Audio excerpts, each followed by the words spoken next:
The fog clung to Blackthorn Hollow like a shroud, muffling the crunch of leaves underfoot as you walked the old trail.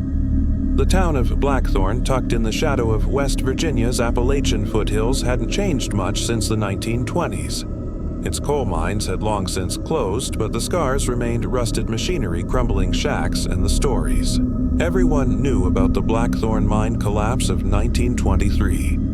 57 men died when the tunnels gave way, trapped under tons of earth.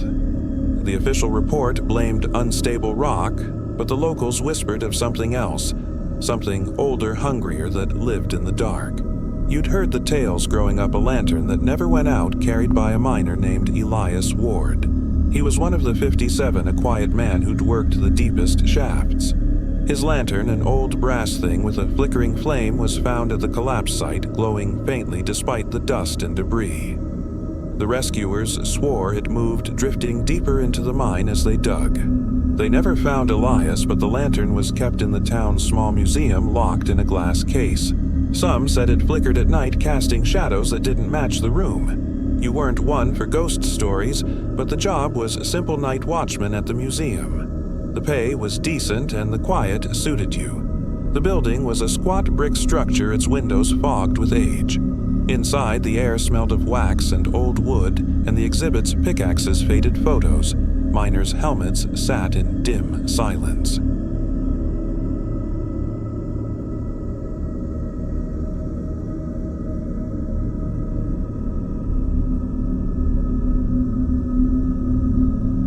Not from your flashlight, but from the case. The lantern's glass was lit a weak amber flicker that pulsed like a heartbeat.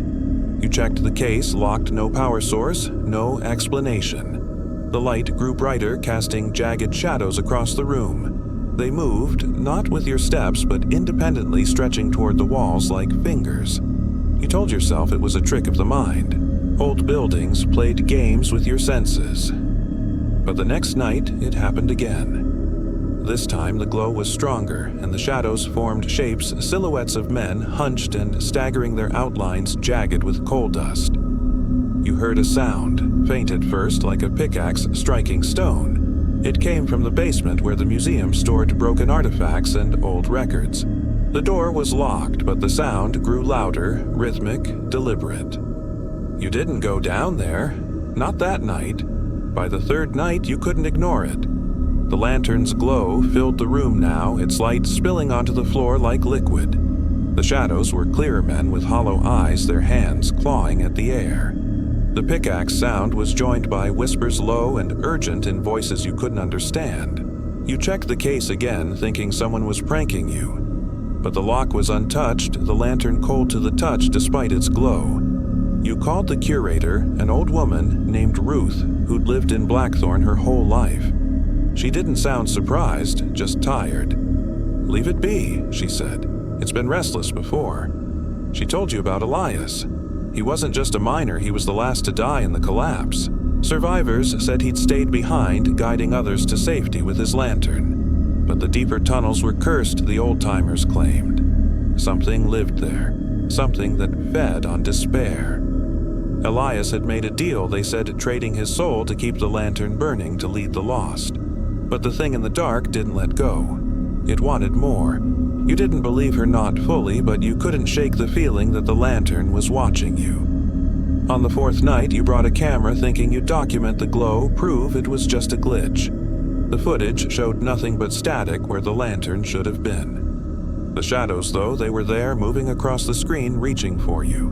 The pickaxe sound was louder now, echoing from the basement, and the whispers formed words: stay, dig, find us. You quit the next day, but the lantern wasn't done with you. At home, miles away, you saw it in your dreams, a brass glow in the dark leading you down endless tunnels. You heard the pickaxe, felt the weight of earth above you. You checked the news thinking it was over. But a week later, the museum burned down. Faulty wiring, they said. The lantern was the only thing recovered untouched by the flames, its glass still smudged with soot. Now, you avoid Blackthorn. You avoid museums, old things, anything that feels too still. But sometimes at night you see a flicker in the corner of your eye, a faint amber glow. and you hear the distant tap of a pickaxe calling you back to the dark.